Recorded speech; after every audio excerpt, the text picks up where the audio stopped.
The iconic Ghostface mask has once again cast a shadow of terror over the town of Woodsboro in the 5th installment of the Scream franchise, aptly titled Scream. Directed by Matt Bettinelli-Olpin and Tyler Gillett, the film brings back the popular characters of Sidney Prescott, played by Neve Campbell, Gale Weathers, who's reprised by Courtney Cox, and Dewey Riley, brought to life once again by David Arquette, as they confront a new Ghostface killer targeting their lives. The opening scene is very familiar. The iconic phone rings, a panicked teen fumbles for answers, and Ghostface whispers their chilling taunts. Yes, Scream opens just like its predecessors, immediately pulling you back into the world of Woodsboro, where secrets and murder intertwine. But does this requel simply retread familiar grounds, or does it carve its own path in the slasher genre? While Scream delivers a familiar blend of slasher thrills and meta-commentary, it falls short of adding significant depth or innovation to the franchise. The film relies heavily on nostalgia, catering to fans who have invested in the story of Sidney Prescott for over 2 decades. However, this approach also limits the film's ability to explore new territory or challenge genre conventions. The film also tries to play coy with the killer's identity, throwing out meta-references and self-aware jokes about horror tropes. It's like Scream is winking at the audience, saying, "Hey, remember how we used to be clever?" Now, this self-awareness can be fun, but it also feels a bit desperate, like the movie is trying to mask its own originality with a wink and a nudge. Speaking of originality, Scream doesn't bring much new to the table, to be honest. The chase sequences, the kills, the panicked phone calls, it's all been done before, and often done better. The pace isn't much different than the previous movies either. The scares are predictable, and the horror element, well, let's just say it won't keep you at night, unless you're afraid of your own shadow. The return of Sidney, Gale, and Dewey is undoubtedly a major draw for Scream.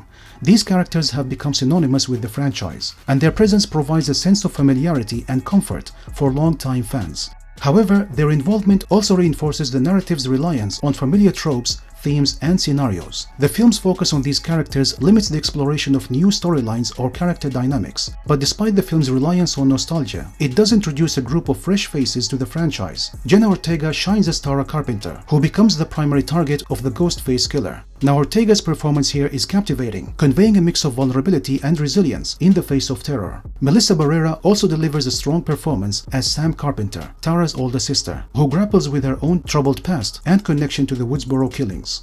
While the new characters bring a youthful energy to the film, their storylines and motivations aren't that special either. The film follows a familiar pattern of introducing a group of potential suspects, gradually eliminating them, and ultimately revealing the identity of the Ghostface killer. This formulaic approach, while well-trodden, lacks the element of surprise that has made the Scream franchise so successful in the past. The motivations of the Ghostface killer here are also somewhat underwhelming. While the film attempts to delve into the character's psyche and explore their connection to the past, the explanation falls flat and comes off weak. The killer's motivations feel unoriginal and somewhat ridiculous, and fail to provide a compelling reason for their actions.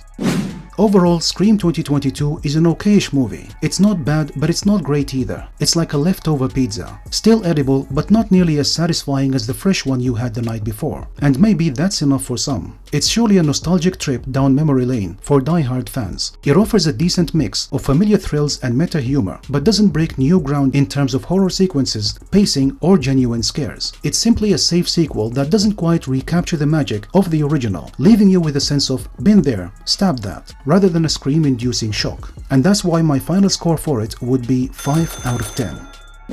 In the end, let me know, what did you all think of the overall experience of this movie? Did you enjoy the nostalgic references in it? And were there any particular elements you found enjoyable or disappointing? Share your thoughts in the comments below, and I would very much like to read what you have to say about it.